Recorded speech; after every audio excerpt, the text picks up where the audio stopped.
ज़्यादा सम्मान पाने की चाहत। सुनिधि जैसे ही चाय और नाश्ते की ट्रे लेकर कमरे में गई, उसके फूफा ससुर जी चाय का कप उठाते हुए बड़े अपनेपन से बोले, नाश्ता रहने दो बहू, मैं नहीं खाऊंगा, मेरा मन नहीं है। फूफा जी ने बड़ी सादगी से कहा और सुनिधि रसोई घर में ट्रे वापस रख आई। लेकिन उसके जाने के थोड़ी ही देर बाद घर में कलह का माहौल हो गया। उसकी समझ में कुछ नहीं आया। आलोक के डांटने पर उसने रुआंसे होकर कहा कि फूफा जी ने खुद ही मना किया था। पर तुम्हें तो उनसे थोड़ी देर बाद फिर से आग्रह करना चाहिए था। आखिर वह दामाद हैं घर के, मान सम्मान नहीं आता तो सीख लो सुनिधि। आलोक ने गुस्से से कहा। वह समझ ही नहीं पाई कि उसने गलती कहाँ कर दी थी। धीरे धीरे उसे सबका स्वभाव और व्यवहार समझ आने लगा। सुनिधि की शादी एक अच्छे खासे संपन्न परिवार में हुई थी, जहाँ हर एक रिश्तेदार को उचित सम्मान और प्यार मिलता था। सब कुछ बहुत ही अच्छा था। बस एक ही परेशानी थी, उसकी बड़ी बुआ सास का बर्ताव। जिनका घर उसके घर से बस 4 घर छोड़कर पड़ोस में ही था, तो बगैर उनकी मर्जी के घर में पत्ता भी न हिलता। सुबह शाम उनके घर से किसी न किसी का आना जाना लगा रहता। उस पर बुआ जी अपने साथ अपने परिवार के भी मान सम्मान को लेकर भी बहुत जागरूक रहती और तिल का ताड़ बनाने में जरा भी देर नहीं करती। सुनिधि की पूरी ससुराल बुआ जी के पूरे परिवार का बहुत ध्यान देते, पर फिर भी कुछ न कुछ बाकी रह जाता। सुनिधि की सास सारिका जी बहुत अच्छी थी, जो उसे अपनी बेटी शालिनी की तरह ही प्यार से रखती। बाकी उसके घर में पति के अलावा देवर और चाचा ससुर का परिवार भी रहता था। सब बहुत खुशी से रहते।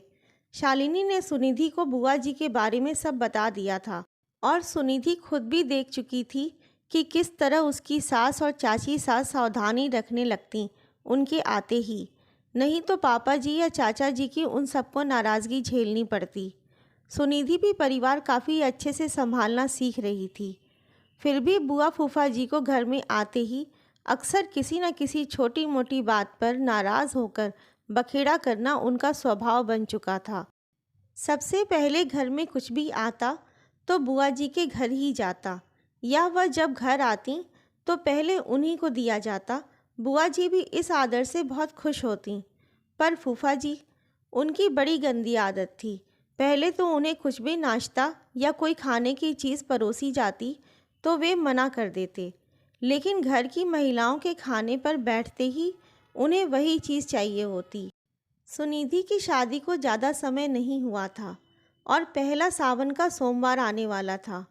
उसका पूरा परिवार शिव भक्त था, तो एक बार रुद्राभिषेक घर में अवश्य होता। तो घर वालों ने सोचा कि क्यों ना इस बार सुनिधि और आलोक ही इस बार पूजा पर बैठें, क्योंकि शादी के बाद ये उनका पहला त्यौहार था घर में। पूजा के बीच में नाश्ते की भी व्यवस्था की गई थी। सुनिधि की बहन निशा भी उसकी मदद करने रसोई घर में चली गई। सबके लिए नाश्ते की प्लेट सजाई जा चुकी थी और पंडितों को परोसने के बाद निशा ने फूफा जी को ट्रे में चाय के साथ नाश्ता दिया। चाय उठाकर उन्होंने अपनी आदत के अनुसार खाने से मना कर दिया। निशा ने सुनिधि को रसोई घर में जाकर बताया। फिर दोनों ने आपस में कुछ बात की और मुस्कुराते हुए बाहर आ गईं। सुनिधि ने सबको नाश्ता देने के बाद खुद भी निशा के साथ चाय और नाश्ता लेकर बैठ गई। अभी वह मिठाई का टुकड़ा मुंह में रख ही पाई थी कि दूर बैठे फूफा जी का संदेश लेकर शालिनी आ गई और आलोक भी गुस्से से सुनिधि को देखने लगा। सुनिधि ने बड़े शांतिपूर्ण ढंग से उठकर सभी के सामने ही मेज पर रखा कैसरोल खोला।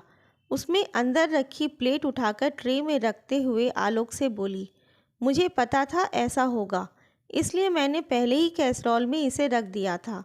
आप फूफा जी को दे आइए। अब जहाँ फूफा जी और बुआ जी का चेहरा देखने लायक था, वहीं घर के सभी सदस्यों के चेहरे पर दबी हुई मुस्कान। सुनिधि ने चतुराई से कलेश में बदलने वाली स्थिति को हंसी में बदल दिया। बुआ जी को कुछ भी कहते न बन रहा था और बस अपने पति को घूरे जा रही थीं। इधर शाम को घर में ठहाके लग रहे थे।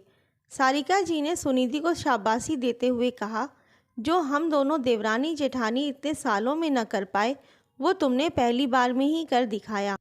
ऐसी स्थिति का सामना, वह भी भरे समाज में, इसकी तो किसी ने कल्पना भी न की थी। अब सुनिधि की कोई गलती भी नहीं निकाल पा रहा था। घर में भी जब सुनिधि या फिर उसकी सास या चाची सास ने कई बार ऐसा ही किया, तो अपनी आदत से मजबूर अकड़ू फूफा जी को इस आदत को, जिसे उन्होंने ज़्यादा सम्मान पाने की चाहत का जरिया बनाया हुआ था, उस पर विचार करना ही पड़ा। सुनिधि की इस चतुराई से फूफा जी भी अपनी इस आदत को बदलने पर मजबूर हो गए। आपको ये वीडियो कैसी लगी, कमेंट करके ज़रूर बताएं। लाइक, शेयर एंड सब्सक्राइब करें। धन्यवाद।